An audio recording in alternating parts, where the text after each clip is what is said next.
maybe a bit of context on why the hacker room was started and what we're trying to do with it. The first edition was a bit of an experiment to see what happens when you get really talented AI engineers and builders together in one room.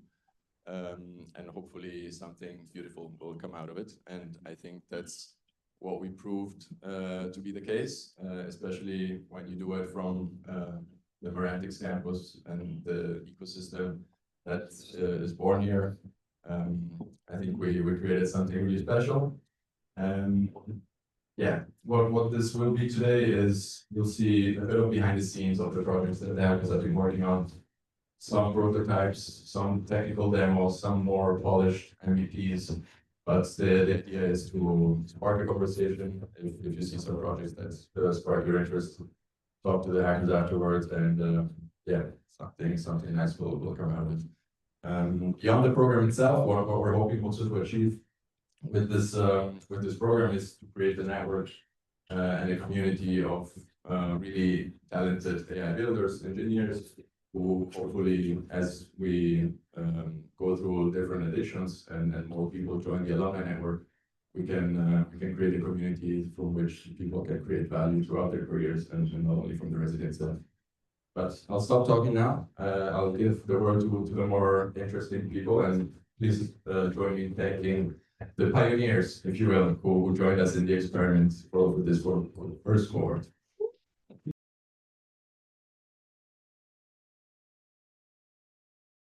My name is Chen. This is sort of the journey that I took before getting here. I studied physics in the United States, started a company, did a lot of data consulting, data science, worked on some machine learning models, and then eventually decided to escape the Trump hegemony and came back to Europe. So I worked in a large B2B fintech based in Brussels, and build up a data science team / AI engineering team, sort of starting 4 years ago when you all remember that LLMs were just barely capable of what they're doing now. And as part of that, we built all kinds of prototype systems, because back then you couldn't buy this and you had to build it in order to get it to work for yourself. And we had a lot of troubles, travails, learnings by building these RAG systems, chatbots, and other things. And I joined Hacker Room to kind of like expand on this experience and then see if we can build something better. Okay, so LLMs are quite powerful, and they're getting more and more sort of commoditized in the current world. And the reasoning models have kind of like kicked up a notch in terms of capabilities. And agents like Claude Code are absolutely amazing at being able to do long-running tasks of refactoring jobs or translating from one language to the other. However, we still have sort of this memento problem where every 10 minutes, the agent forgets what you tried to do because the context window just got exceeded, or it starts reading code that's not relevant to your task, and then it goes off the rails. And at the same time, we have sort of an abundance of new vision language models that are now able to extract very complex documents, as well as context from scientific journals, as well as documents that enterprise is generating. And these are now no longer markdown files, right? These are like diagrams, tables, etc., that need to be linked and cross-linked with content that's in the text. And if you ask an AI engineer what are they building, probably like 95% of them are all building RAG-based systems of one way or another. And RAG is unfortunately like a moving target, because every week you have a new release of a re-ranker, a new embedding model comes out, a new agentic reasoning model comes out, and how do you now test this and build this into a system that works? But we still have problems with hallucinations and all the other stuff that you guys are aware of when you use it, ideally. But last year, there was a really seminal paper by the Microsoft research team on GraphRag. And if you look at the GitHub stars, kind of like a meteoric rise.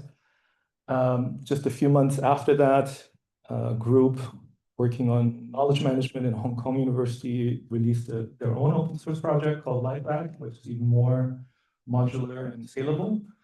And when you compare what the graph RAG people like to call naive RAG, which is what 99% of all RAG systems that are currently in place now are doing. This graph-based approach just, doubles your accuracy in most cases. So it's quite astounding how much more context can pull out, and on all manner of documents.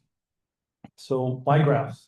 Well, graphs are everywhere. Like if you do programming, your abstract syntax tree that the compilers or the interpreters interpreting as a graph. Google, almost $1 trillion company, is based on a graph, right? And a graph algorithm. The PageRank algorithm. We have drug discovery, as well as pharma industry is looking at the pathways from molecules, and that's always a graph. We have money laundering, which is a problem that I worked on. That's also a graph detecting who's cycling money through middlemen. Cybersecurity, big topic now with AI agents coming online and kind of trying to get to data. That's also a graph because it's very heterogeneous. You have lots of different assets and people involved and security measures. And then just modeling the simple happy path of like a chatbot, that's also a graph, right? But you notice all of these things, there's no mention of chunks, right? And this is one of the biggest Achilles heels of RAG because you do chunking. And as soon as you do chunking, it's sort of like taking your data and putting it through a shredder and then having the LLM piece it together afterwards. Okay. So the big bad guys at Palantir, they've been betting on ontologies and graphs for a long time. They built it into everything from your autonomous drone targeting system to managing your drugstore chains. Yeah. You have ontologies in all areas, including, say, like contract understanding, or in this case, like drug delivery, and then how molecules relate to each other and where they're, potentially targeting which genes. And I'm just going to give you an example of how naive RAG, which is what 99% of all systems currently are doing, and graph RAG is different. So in naive RAG, you have chunks. So you split the data, you shred it, then you start retrieving similar chunks, and then you reason through and answer the question. In graph RAG, you have a very involved process at first, which is creating not just the index of the vector database, but also the graph itself. And the graph itself, that's where kind of the magic lies. You embed all the entities and relationships as well. So that when you have a concept and you want to look it up, you ask the graph, hey, I have something similar there? And then you can traverse the graph by looking at hops, like what's the nearest neighbor, what's 2 hops away. And you get basically very, very dense semantic information that you don't get when you just look at chunks. So, of course, we have this problem of memory, like kind of leaking or not being present. And in order to solve this, I kind of embarked on this quest. And I'm a software developer for the last like 18 years, but I know how difficult this can be. So don't necessarily want to reinvent the wheel. So I'm using as many heroes as I can muster to get this done. And on this journey, I've sort of built on top of LightRAG, which is a really nice project from Hong Kong University. They've recently extended it to allow for video RAG as well as like document RAG using vision language models. So it's kind of like forward-looking. So my pieces kind of fit in as adapters. I swapped out Neo4j with Falco DB, which is about 500 times faster and very, very nice. That's one of the bottlenecks for graph RAGs, generally the graph database. Then it uses lighting community detection, which is a Python library written in C++. I use only open source components, so the whole thing can be just hosted in your super secret data center, doing whatever you need to do. And then there's ingestion using sort of state-of-the-art document processing, as well as observability. And this whole thing is basically just one Docker compose file. So where's the future headed? Well, if you guys are using Cloud Code, you know that Cloud Code is only as good as the context that you provided, right? And it loses track of context very, very quickly. So within like half an hour, you'll notice that quality of the code is declining. So the idea is I will build a system and then integrate it with MCP to my Cloud Code agents so that it can improve its own code base, right? Sort of like the snake eating its own tail. And then hopefully also keep episodic memory. If something's not working, keep track of it and being able to replay it. And in any type of rack system, if you build it, you'll know that there's like, I don't know, 50 options for each of the components as well as the intermediate layers. And just trying to find the optimal system for your document sort of corpus is really, really difficult. So there's a really nice project by Microsoft that I'm going to incorporate, which basically overnight runs all the experiments for me to figure out what will increase the evals. And that's it.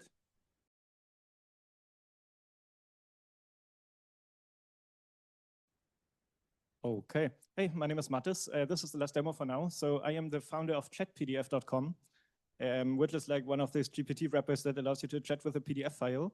But I'm actually gonna not go into detail about that because yeah, there's a lot of other tools that allow you to chat with PDFs, for example, ChatGPT by now. But there is one feature that ChatGPT does not have, which is create PowerPoint slides. I mean, you can do that, I guess, with operator or agent, but it's not that visually. And okay, so what I show you here is I just uploaded a PDF to our service, to chatpdf.com. This is actually a 36-page PDF about Merantix. It was from 2022, I think. Yeah, about the value-driven AI approach from Merantix. You can see it here. Yeah, and usually you can ask questions, but there's now one other button, this one here, create PowerPoint slides. And that's what I'm going to click now. Okay, and yeah, so first you will see a pop-up opening, which is about the outline of the resulting PowerPoint presentation. Yeah, you can see it's like, okay, let me zoom out a bit. Now you maybe can't read, but the formatting is a bit clearer. So it gives a lot of slides and they are separated by these separators. And you can either, this is in text field, so you can manually do something here, but you can also prompt it to do something. For example, I think it doesn't make sense. We only have like 10 slides. It doesn't make sense to have a preface content slide. So let me just remove content slide. Okay, and click on regenerate. So this is of course an LLM call, and you can see by now it should only, okay. Okay, it looks like it still has the slide, but it just removed the content in here. That was a bit stupid, yeah.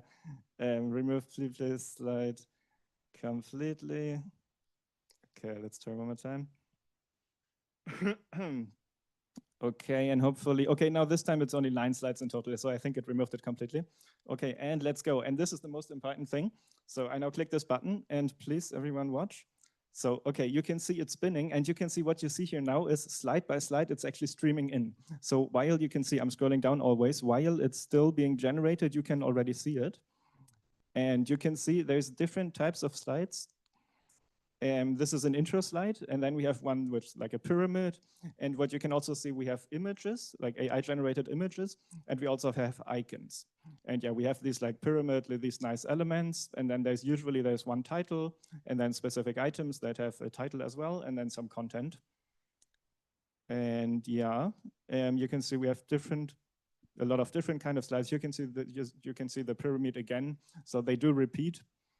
And yeah, let's not talk. Yeah, here you can even see some stats. They are awkward a bit sometimes. So, okay, this one kind of makes sense. Yeah, I guess this one probably makes sense. Hopefully these numbers are actually in the actual PDF that we used to create that. Okay, so this was the feature itself. Then we have an export button, which actually exports to PowerPoint and PPTX. And we also have a chat that allows you to, via chat, edit those slides. And we can try that out later if we have time. But now let's see. So I don't have any slides myself for this presentation.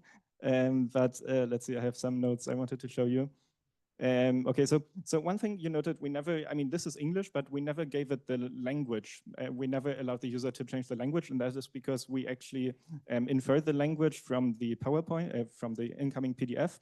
And this is super interesting. We don't use an LLM for that. We could, but we use very cheap LLMs, and we don't want to also burden the LLM with that.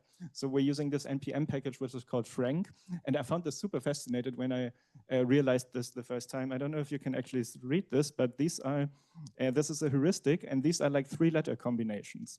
And what they do is for the text, they always look at 3 consecutive letters, and then it's very good at inferring the language from that.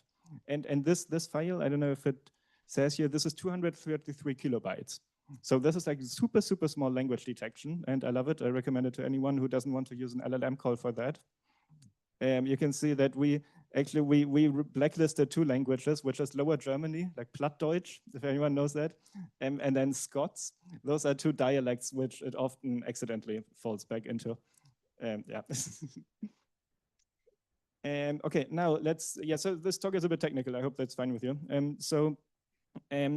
How do we do? You saw we have this different templates for the slides, and I can actually show you how we did that. That was, of course, an LLM call, and I'm going to show you the data type right here. So this is our slide. This is like ZOT, which is very common among AI tools to define a specific structure. And I hope you can read it. Let me zoom in even further. Oops. Okay, so you can see every single slide is an object which has certain properties. One property is a variant, and it can only always have one of these variants every slide. So there's an intro, like there's only one single intro slide, and then there are pyramid slide, arrows, staircases, text boxes, numbers. Okay, and then every slide has an image, or can have an image, like the value can also be none for no image. It can have a slide title, and then there's an array of items which also have a title and a content. And here we describe, for the LLM, describe what it should be. Okay, and then I can actually show you in the code where we do that. And this is the one, it's actually Gemini 2.0 Flash, not 2.5 and Flash. So a very cheap, kind of a bit older model, like 4 months old or so, 5 months maybe. And you can see that the response format, we gave it the response format, which is like this ZOT response format of the thing that I just showed you, of the slide Z, and then which is an array here. So it can it should create an array of slides.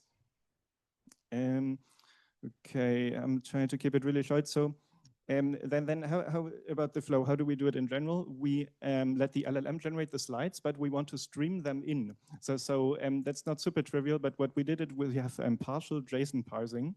So while the JSON is being generated, we are sure it always has the right format because we make the LLM use exactly that format. And then we partially parse the JSON, and whenever we see that a new slide is finished that wasn't finished before in the JSON, we already send that to the front end. Actually, not only when the slide is finished, but we send it to the front end every single new token. So the front end can even render partial slides. But what we do is when the slide is finished is we generate the icons and the images already for that slide. And for the images, we're using the Flux Schnell, which is from Black Forest Labs. Yeah, who you probably know. They have been in this Merantix campus actually to give a presentation. And they are German, a super good image model company. Which we're using, it's hosted on Replicate, so we're using them. And in the pipeline, we just create for every single slide, we first create a prompt via LLM, and then we call this image model to generate it, the image. And we save the image in a bucket, in a cloud bucket, and we stream everything to the front end, so the front end can instantly load that image. And for the icons, we are using the Lucid icons, which everyone who's doing React is probably familiar with them. It's 900 icons, which is quite a lot. And you could get super fancy about that, but what we just do is we give for every single slide, we use an LLM with all these 900 icon names, so just the icon names. And we tell it, choose for every item on the slide, give us the icon that you want to use. And that works quite reliably for us. We also, in the prompt, we tell it to not repeat icons, and yeah, we have some fallback logic for that. Okay, I think I would end it. Okay, I'm super proud of how the export actually works. That's the last thing I'm going to show. Export to PowerPoint. And because the ground truth is actually rendered in the front end in React. And then what we do is we actually we iterate over the DOM nodes, which is like super, super hacky. And it's probably not what you should do, but this actually works quite well. So what we do is you can see here, this is actually node.element node, and it looks on the class list. And depending on what element it is, we have a lot of custom logic here. But that's super generic. You can create any slide type in React, render that in React, and then export anything into PowerPoint using this package pptx. Yeah. Okay, that's it for me. Thank you.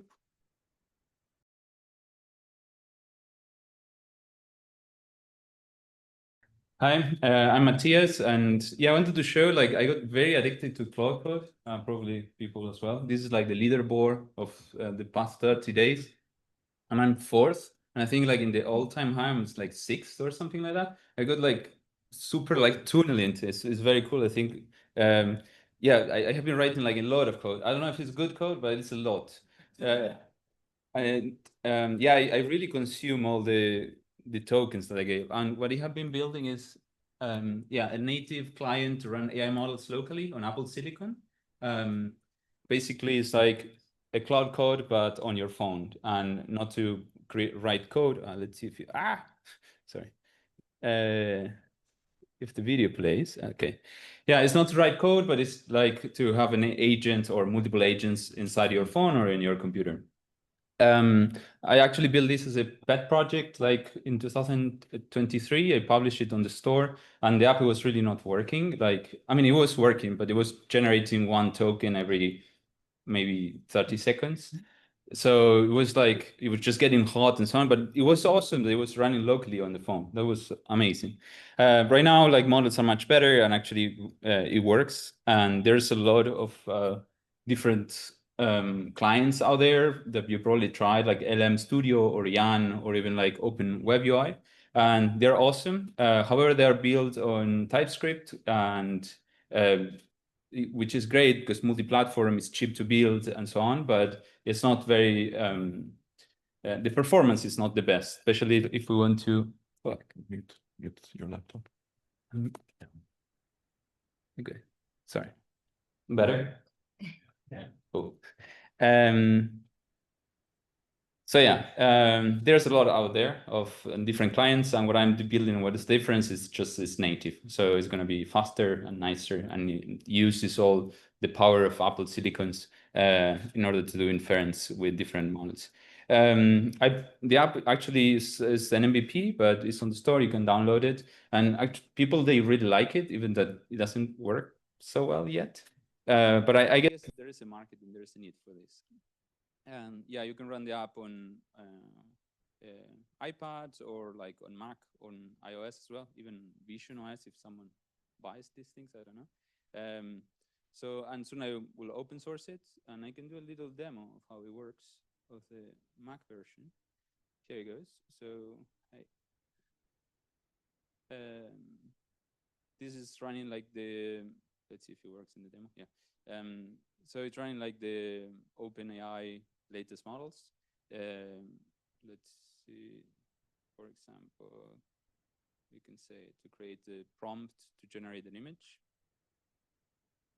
Oops, I don't know if that was the, okay. And yeah, you can run tools as well, like for example, search or generate an image. I wanted to show that. And all this is running locally in my computer. And you can also like look at stats. I will, while it generates the image, I can show, yeah, like the token probability distribution or time to first token and all interesting things in order to see the performance of the model locally. And there it is, like an image that would generate it locally. And I also can generate audio, but I don't know if it would work.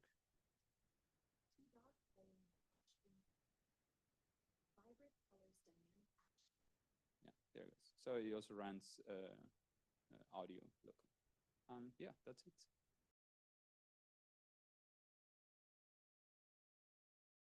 Today we have a lot of stuff for the OCR that works just out of the box. We have classical models. We have some context-aware models. We have multi-model stuff like ChatGPT. We have frameworks, and it works very nice until it doesn't, until you need a very high level precision. And I was working with analyzing Grundbuchauszug. Yeah, sounds exciting. This is an excerpt from German land register. It's a document with a rich history, a lot of fun. It's, for example, it's decentralized. The management is decentralized, so every land have its own little flavor and little add-ons. And this is a document where you need high-level precision of extraction. Like, just a few examples how it might look like. And when you see something underlined, it means it's deleted or edited somewhere else in the text. So how I work with that? I start with the front page and I check for the very specific information on the front page. If it isn't there, the user probably uploaded the wrong file and I don't have to do anything with it. The next, I go page by page for the entire document with consensual calls to different LLMs with different prompts, extracting a bit of information after the bit. And first, I'm getting as much structure as I can. I identifying the type of the page and what can I expect to find on it. Then I'm extracting this text. I'm using Mr. OCR for this, really cool. And then I'm using another models, and I'm feeding in the original page and the extracted information and some prompt, logic, and validation rules. And after I've done with all the pages, I'm doing one more reconciliation. I'm taking all the business logic, all the rules that are inside the document, and trying to find any errors, any logical mistakes that a human person can find, and fix it if possible. If not, warn the users. So how to build stuff like this? First, you have to kill all the creativity until you will need it. So LLM should think only when you tell it to think, and only in the direction you want. When it thinks, ask for the reasoning, ask for the explanation when it edits something. It really helps debugging stuff. Use caches. Every LLM provider have some differences in implementation. It saves you a lot of tokens.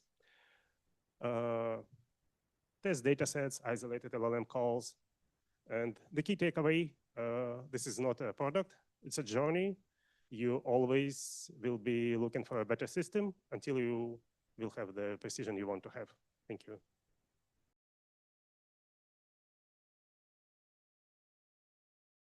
Hi, my name is Steffen. I work now since 10 years as a data scientist and an AI engineer, and I spent the last 1.5 years on agents. And I was also part of the Merantix hacker room for the last 3 months. The problem I want to work on, or I spent time on, was how to use agents in a company sense. Like, I think everyone knows the issue that if you have operational questions, it takes too long to answer. Like, I mean, some are tech people, some are non-technical people. For non-technical people, it's even harder. I mean, very often data is fragmented between different databases, systems, APIs, Snowflake, Confluence, whatever. And also sometimes teams where you don't have access. For non-technical people, the problem is normally that they also very often don't have the technical skills. They don't know how to write code, how to call an API, sometimes even don't know how to write SQL queries. And this makes normally the extraction of any insights quite slow and complex. And that's why I started to working on reasoning agents. With custom tools, you can work on integration for the different systems and then use an agent to orchestrate the tools to solve your question. So you ask a question, the agent does some dynamic planning and then executes it step by step. And it results normally with an answer quite fast. Let me show it. Okay, here is my interface. Here's an agent. Here, those are side projects. I worked before for a chemical company with 15,000 employees. So my example will be based on chemical data. So don't worry too much. It's nothing about chemistry here. Some common questions are like, how is the maximum value of a sensor, or how much was produced in the last few days? Or here from my demo, like just create a plot between the levels in tank A and tank B. This is, let's say, part of a production system, and you want to just check how it developed in July. Here you see the current status. One step is like, since tank A and tank B is not very logical for a system, it runs against a RAG system. So this will be translated into a sensor name. And then after the question is enhanced internally, it runs or will be answered by an LLM, by an agent, and comes here with the first response. Like here you see the data from beginning of July to end of July, and you see daily data of, I think this is tank A, tank B, I don't know exactly. Let's say this is just not what we want. This is daily data, but we want to have hourly data. So just change it again in the prompt. Now we look for hourly data, and now we run it again. Internally, after the questions are fine-tuned, the agent does 3 steps. Like first, it calls an API to translate the sensor name into an ID. Let's call it, this is system call 1. The second call is to get the data itself. This is another database call, system call 2. And the third API call is calling the tools, so the plotting tool. And as you see, this is basically the same data just on an hourly interval. Let's go back to the slides. So how I'm doing this, 1 year ago, I wrote my own Python framework, but after the small agents release from Hugging Face, I basically switched to this one. They implemented a React and codec pattern, and this works very well. For prompting, I use chain of thought and few shot prompting. Also for the demo, this is 0 shots, so there's no scripting. This is just planning from an agent. Here in this example, I used a synthetic environment, but with 10 custom tools. 5 represents system calls like databases, APIs. 5 are generic tools. From my experience, this is quite solid still to 20 tools. And I haven't defined an upper limit here. And from the stats, I have 14 eval questions. Normally it takes around 40 seconds to answer, much faster than you would do it alone. And the accuracy is around 86%. So 2 prompts are failing because I never fine-tuned it, to be honest. Yeah, that's all. And if you want to have more, please contact me later. Thank you.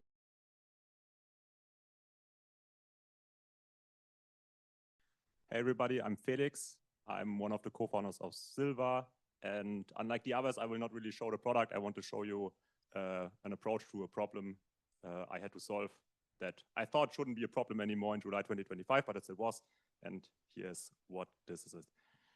A bit of background, we help small businesses get more customers. Part of that is taking their existing website and optimizing it. So for example, if we have a website that has poor performance, what we do is we take the existing website, we create a new one from scratch, because this is just faster than fiddling around with DNS records and so on at the very beginning when the customer is still early, and then we can show it to the customer. And the problem I wanted to solve, which I thought shouldn't be really a problem anymore, is, hey, just I tell an agent really, hey, take an existing website, give me a new one. It has to look better and be faster. I mean, a bit more, right? I can provide basically the tech stack I prefer and so on, and also a bit of look at what we built before. But actually, I tried this, and like this didn't work at all for me. I tried a lot of different prompts. I like one big prompt where scraping was really like a hit or miss, where sometimes it tried to fetch it with individual curl requests, but then it wrote a script. Anyway, like this didn't work. Then I said, okay, one prompt for planning, one for implementation. Again, hit or miss. The range got a bit narrower, but still not sufficient in the sense of sometimes I had to work hours afterwards to get clients up and running. And so here's a target picture, by the way. I mean, we have a monorepo, all the websites are folders in there, and then we have a bunch of templates in the packages here. And so what did I end up with to actually solve this? I wrote a script that first of all does the stuff that the agent is bad at, right? Scraping, it just does given the right input. And actually, we will now run a script live. The script exactly does like scraping. It outputs whatever it found into the context window. So the agent had a bit of an awareness, the kind of stuff it can work with later on. And then it also assembles a task list. Not sure, this will probably take a bit longer. Yeah, this might take a bit longer. A task list in here when it's done, consisting of all the sub pages it will need to work on. I do another call in there to Gemini to create like very accurate tasks. And the final piece, basically, like from this, I got good tasks, but Claude still sometimes in the end said, yeah, I'm done, it wasn't done. And then the final step was creating a validation script that just checks for template values in all the files in the new directory. And basically with this, like the time to getting to a presentable website is now, from an existing website, is now like 15 to 20 minutes, depending on how image heavy the website is, because that's the agent. The agent's still struggling with that, or I don't have a good solution for that yet. And yeah, so my general learning for this was, I from now on, basically whenever I have those problems, I will still start with the full agentic approach to just see where the agent struggles, and then write scripts afterwards, doing the hard stuff, writing tasks list, and then validations as the last step, so that I can be sure that the agent did its job, and also the agent can use it as well.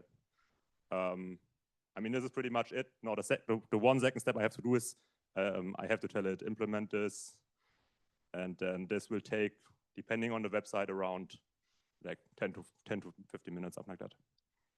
And yeah, that's it. Thanks.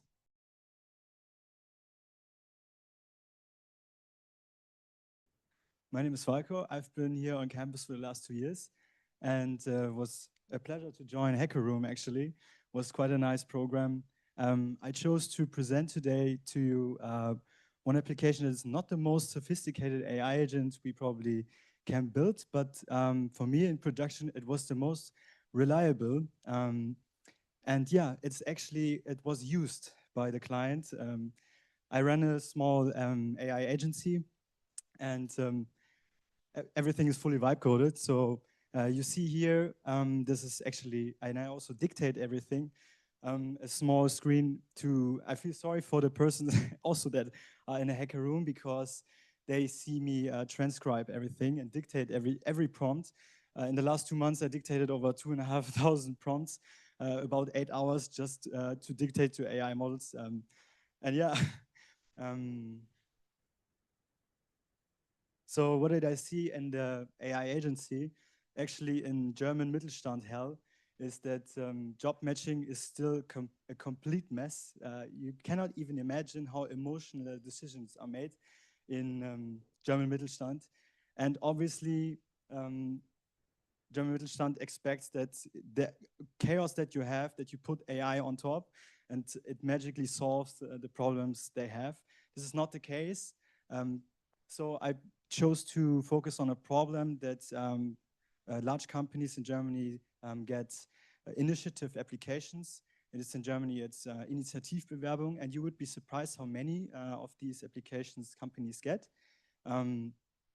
Actually, a pile of them land at recruiters. So I chose to solve this problem with a small application. I will show you.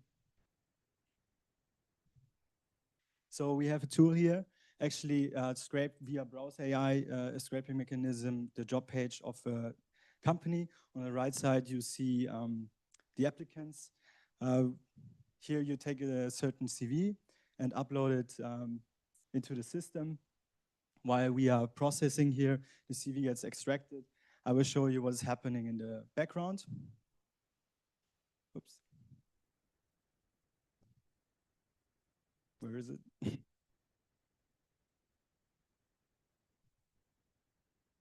No, guys, I'm sorry. I didn't find it anymore. I have to show you here.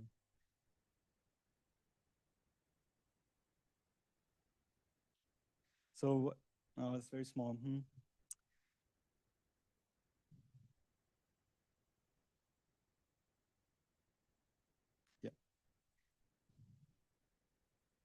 So what is happening actually is we get Azure Document Intelligence to analyze the PDF, and then it's getting normalized. So we extract entities, we create 3 optimal jobs for the candidate, and we match it via vector database, in our case, Viviate, with the extracted prompts, with the extracted jobs from Browser AI from the career page.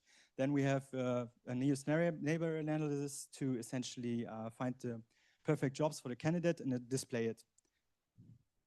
So for this case here, we see it, the recruiter sees this view essentially, the CV on the left side, and on the right side sees the matches, can give feedback and also say what job would better match. We can go further then. So what did I actually learn that's maybe benefiting to you is obviously when you try to find a match between a job and an application, you have to solve how you solve the gap. And sometimes matches overlap and can be perfect, but oftentimes, and also from what the clients that I saw, have not great fits all the time. So the AI model is obviously recommending you the closest fit and sometimes complete garbage. What I found interesting is that thoughtful short prompts actually improve the matchmaking. Less rules in HR were better. And then there is a tool, maybe some people know it, DSPy is for prompt optimization. Actually, when you get the user feedback, essentially you could optimize the matchmaking. You will be surprised in production what people actually apply with. So from driver's licenses is harmless. You see people upload really random documents to applications that confuse AI models. So, and you will be surprised that document intelligence, so from Azure, extracts also redacted forms sometimes. So in Deutsch, geschwärzte Formulare it can extract. So it's quite fun when you get client CVs to optimize that it can see through it. Yeah, and then what I saw a lot that bad calls happen. So human review is key. Obviously, this is just a recommendation tool and the HR person should take a look at. That was it from my side. Thank you very much. Nice to meet you guys. See you here on campus.